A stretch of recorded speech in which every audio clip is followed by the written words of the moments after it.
ભાંગ્યું ભાંગ્યું તોય ભરૂચ, એ કહેવત સારી અને સાચી બંધ બેસે છે. હાલ ચોમાસાની ઋતુ ચાલી રહી છે, ત્યારે ભરૂચ શહેર તથા તેને જોડતા હાઈવે વચ્ચેના અને તમામ માર્ગો વિકાસની પોલ ખુલે છે. દર વર્ષે થોડા વરસાદમાં પાણી ભરાવું અને રોડ તૂટી જવા એ બાબતો તો જાણે સામાન્ય થતી જાય છે. તો જોઈએ આકાશી દ્રશ્યોથી આપણે ભરૂચના તમામ માર્ગો.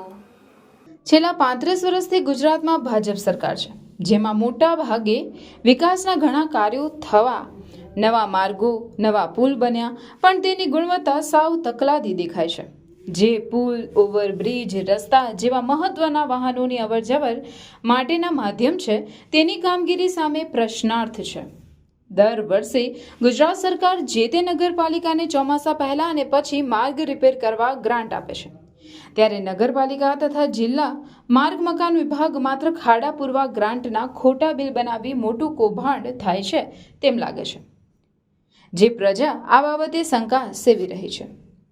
ભરૂચ શહેરના Mahammadpura station, કસક, Panchbatti, Shaktinath, જાડેશ્વરની society, ભુલાવની society, કોલેજની પાછળ, શ્રવણ બાયપાસ જેવા અનેક રસ્તા દર વર્ષે તૂટી જાય છે અને પછી તેમાં બ્લેક ડસ્ટ કે શેડા કે પછી પેવર બ્લોક નાખી પૂરવામાં આવે છે. ત્યારે પ્રશ્ન એ છે કે નવા માર્ગો દર વર્ષે કાર્પેટિંગ થાય ત્યારે તેના કામની ગુણવત્તાની ચકાસણી કેમ કરતા નથી?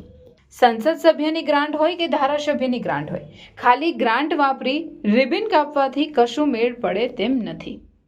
હવે પ્રજા આવા સત્તાધીશો અને પ્રજાના ચૂંટાયેલા પદાધિકારીઓ પાસે કેટલી અપેક્ષા રાખશે? શું આ માર્ગની ગુણવત્તાની જવાબદારી વહીવટદાર કે આરએનબીના ઇજનેરની નથી, જે ખોટા બિલ મૂકી નવા ટેન્ડર એવા કોન્ટ્રાક્ટરને આપે છે કે બિલમાં ટકાવારી સેટ થાય તે પણ ગંભીર સવાલ છે. પ્રજા વેરો ભરે, ટેક્સ ચૂકવે, છતાં પણ વાહન વ્યવહારની સુવિધા સારી ન મળે તો આવા ભ્રષ્ટ અધિકારી સામે આંદોલન કરવાની જરૂર જણાય છે. નવા રસ્તા બનવાથી ને તરત ડ્રેનેજ લાઇન માટે ખોદી નાખ્યા અને 3 વર્ષથી તેનું સમારકામ પૂર્ણ થતું નથી. આવા નગરપાલિકાના સભ્યોને પણ પ્રજાની ટકોર છે કે શું તમે તમારા વિસ્તારના રોડ ઉપરથી પસાર થતા નથી? શું તમને દેખાતું નથી કે તેઓ પણ ચૂંટણી વખતે મતની અપેક્ષા શું રાખતા હશે? ખરેખર દરેક નગરપાલિકાના સદસ્યો પોતાની જવાબદારી ગંભીરતાપૂર્વક નિભાવે તો આવી હાલાકી પ્રજાને ભોગવવી રહેતી નથી. ગુજરાત વિધાનસભામાં 2020 સપ્ટેમ્બર મહિનામાં એક આંકડા મુજબ 21,000થી વધુ લોકોના રોડ અકસ્માતમાં અવસાન થયા, જ્યારે 46,000 લોકો ઇજાગ્રસ્ત થયા, જે સરકારે વિધાનસભામાં રજૂ કરેલા આંકડા છે.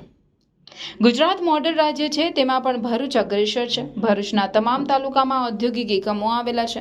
ભરૂચમાં લગભગ સરેરાશ વિવિધ કંપનીમાં કામ કરતા લોકો માટે 400થી 500 બસ એટલો વ્યવહાર રોજનો હોય.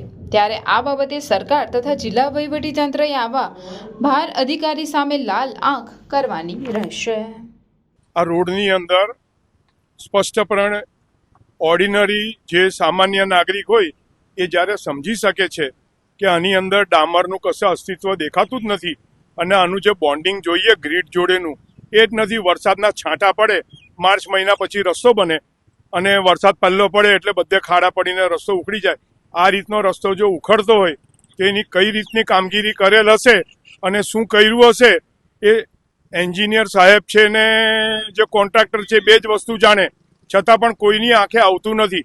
આ જ રસ્તા પરથી કલેક્ટરથી માંડીને ડેપ્યુટી કલેક્ટર, મામલતદાર, ભરૂચ નગરપાલિકાના ચીફ ઓફિસરથી માંડીને બધા જ અવર જવર કરે છે, છતાં પણ આ વસ્તુ બધે જ ચાલે છે અને કોઈ એને કહેતું નથી ને કોઈ રોકતું નથી કે કોઈ જાતની ઇન્ક્વાયરી થતી નથી. આ દેશે જાણવું જોઈએ કે ટેક્સ પેયરના પૈસા આ લોકો કઈ રીતે વાપરે છે અને પૂરા કરે છે, અને બાકી જે બચે છે તેમાં વર્લ્ડ બેંકની ગ્રાન્ટ લઈ આવે જે આપણા છોકરાના છોકરા પણ આનો વ્યાજ જ ભરશે. તો આ તંત્રની આંખ ક્યારે ખુલશે? કાકા, એક સવાલ એમ છે કે જ્યારે ચૂંટણી નજીક આવે ત્યારે ચૂંટણી ટાણે જ આ કાવતરું રચવામાં આવે છે, ખાલી ડામરના રોડના નામે એક ખાલી મેકઅપ કરવામાં આવે છે. એના પ્રત્યે તમારે શું કહેવું છે? આ જે પ્રોબ્લેમ છે આખા ગુજરાતમાં છે. વરસાદના છાંટા પડીને થોડું વરસાદ પડે એની જોડે આ બધા ખાડા પડવા મળે છે અને રસ્તો તૂટી જાય છે. એટલે ફક્ત આ રસ્તો કાર્પેટિંગ કરેલું દેખાય એ 2 મહિના 3 મહિના પૂરતું જ દેખાય અને જેવા વરસાદના છાંટા પડે કે નવેસરથી પાછો ખર્ચો કરવો જ પડે.